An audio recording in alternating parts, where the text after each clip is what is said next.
wars against ourselves.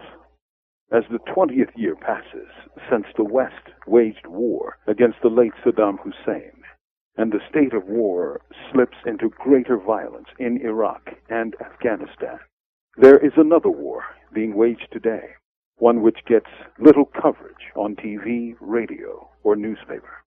That war has its own psychic and physical carnages, its losses, its losers, and yes, its winners.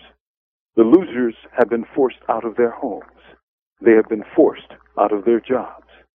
Some have been driven to the mouth of madness and beyond. And yes, there has been death. But again, this has largely been hidden from published view. That's because this war has been essentially a class war, a war against the poor and working class on behalf of the ruling classes and the financial industries.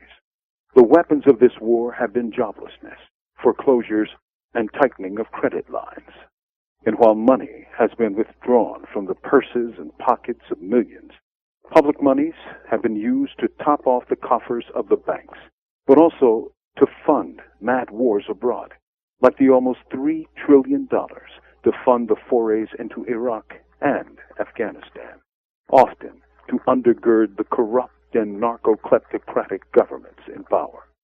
It bears repeating, trillions in public monies are being spent to fund utterly unnecessary wars abroad, and hundreds of billions are doled out to private banks and financial institutions, while joblessness, homelessness, and hopelessness swells to truly epidemic levels not seen for generations.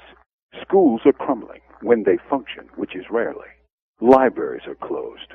Public services dry up like rain on brick in summer, and prisons burst at the seams.